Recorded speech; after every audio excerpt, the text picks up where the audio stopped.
ten zvuk ječení, jak hudba mi zní. Dneska tady vraždíme naše tiktokové a instagramové diváky novými příspěvky. Natáčíme krátká videa, výseky z muzikálu Beetlejuice. Hey folks, begging your pardon, excuse me. Musel bych to rozjasnit, jsou takový jako úzkomený, aby to bylo veselější.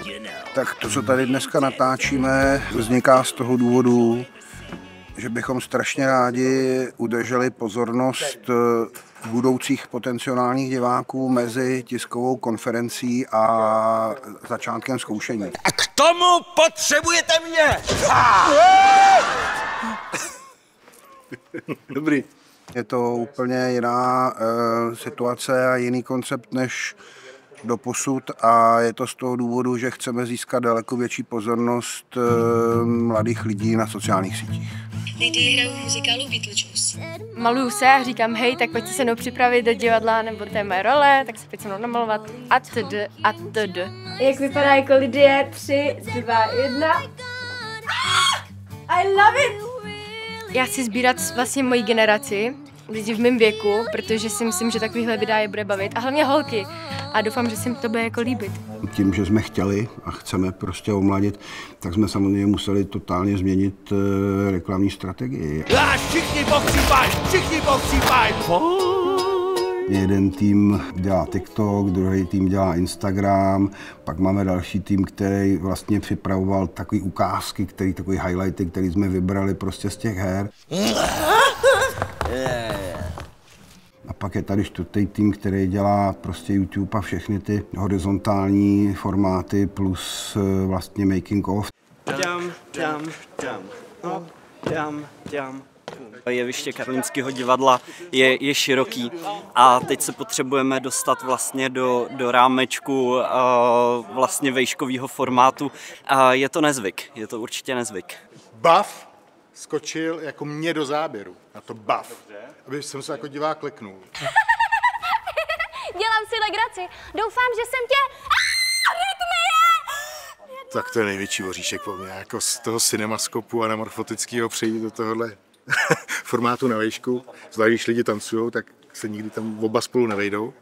Takže to je takový jako hodně kompromis švenkovací, ale co, vždycky je to výzva.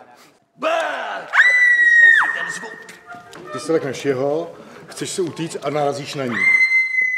Tohleto je scéna Strašidelného domu, máme 17. pokus a myslím si, že tohleto už byl ten pravej a vyjde to. Všechny tady ty videa postupně budeme uvolňovat po tiskovce, takže tiskovka vlastně odstartuje tady tu mediální, sociomediální kampaň.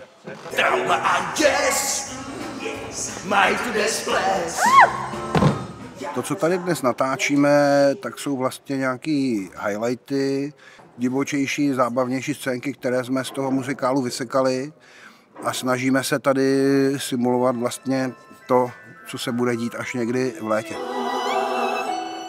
Kde pak jste, moji milí? Ahoj, já jsem Barbara.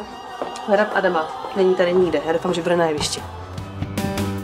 Hi, já jsem váš Guy. My jsme pár. Ano, já jsem Adam. Já jsem Barbara. A máme krásný domov. Hi, já jsem váš Guy.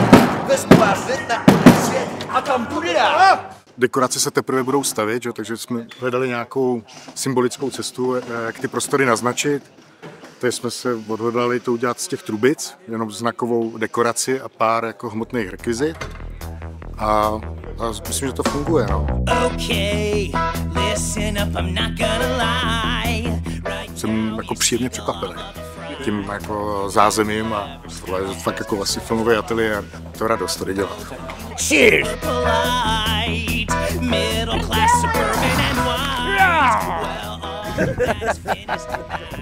Dnes tady v novém domě vlastně zkoušíme zjistit, jestli je tu dostatečné množství energie, aby se nám tady zbytečně nezašpinily čakry. Miláčku. Ne.